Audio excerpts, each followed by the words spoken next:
صباح الخير. جالي سؤال على الصفحة بيقول لي ولية أمر بتقول لي ابني 5 سنين وده ماشي في الستة ودايما معتمد عليا في كل حاجة وأنا زهقت. أكل شرب حمام كل شيء. وأنا دلوقتي عايز أخليه يتعود على نفسه وخلاص زهقت. وطبعا ايموشن عياط بقى وانهيار وحاجات زي كده. والست متضايقة وزعلانة إن ابنها بيعتمد عليها في كل شيء ولسه ما اعتمدش على نفسه. طيب بص يا ست الكل، احنا هنيجي نتكلم في القصة دي دلوقتي. أولا أنت المفروض كنت من بداية سنتين سنتين ونص يبدأ الطفل يتعود ان هو يعمل حاجات مع نفسه. لكن خلاص احنا هنبدأ ومش هنلوم على اللي فات، واللي فات خلاص مات يعني. اول شيء كل شيء بيجي بالتدريج. ما ينفعش ان انا افرض على الطفل حاجة مرة واحدة بالتقليل. بمعنى ان انا مثلا كنت بقدم له الاكل وبوفر له كل حاجة، بجيب له الطبق، بجيب له المعلقة، بجيب له كل شيء. لا، انا هعمل ايه بقى؟ انا هجيب له الطبق احطه قدامه. طبعا هو هيقعد باصص لك وخلاص انت تضمنش. عايز المعلقه، بص يا فندم، عايز المعلقه، المعلقه قدامك اهي وتكون واضحه في مكان هو شايفها ويقدر يجيبها. طبعا هو لما يقعد كده هيبقى قاعد وخلاص ومش عايز يتحرك. لما يقرصه الجوع سنه سنه هتلاقي يقوم.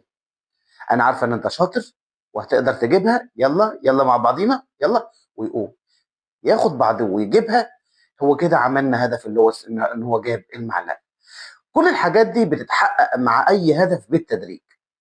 ما ينفعش تفرض على الطفل شيء مره واحده وتقول له اعمل واعتمد على نفسك. طب ما كان من البدايه، كان بالتدريج انه يتعود انه يقدر يعمل كذا وكذا وكذا. طيب انا حاجه تانية، انا دلوقتي بنزل الشارع وبحب اجيب له حاجات. طيب انا هعمل حاجه دلوقتي.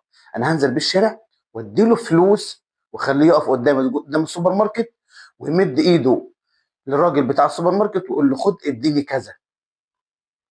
هنا انا بعلمه المسؤوليه وبعلمه ازاي يعتمد على نفسه، علشان بكره وبعد لما اجي مثلا انا ما انزلش معاه وهو ينزل مع نفسه يبقى يعرف يجيب الحاجه دي ويتعود ان هو يعتمد على نفسه ما يعتمدش على الغير. طيب جينا مثلا نزلنا رحنا مكان وفي حاجه عجبته. طيب انت عاجبك ايه؟ ايه رايك تاخد ده ولا تاخد ده؟ اختيارات. هتلاقيه هو يفضل الحاجه اللي بيحبها. طيب وريني كده، بس حاجه واحده مش حاجتين. في نفس الوقت ان انا احدد الحاجه اللي هو عايزها، ما يخشش وياخد كل حاجه مره واحده. لا، هو يجيب الحاجه، حاجه واحده بس، عشان يعرف يعني ايه قناعه. فدايما لما تيجي تعمل شيء مع ابنك او حاجه معينه، حاول تعوده على ان هو يعتمد على نفسه.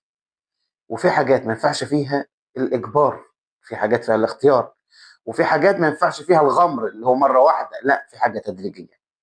ولو في سؤال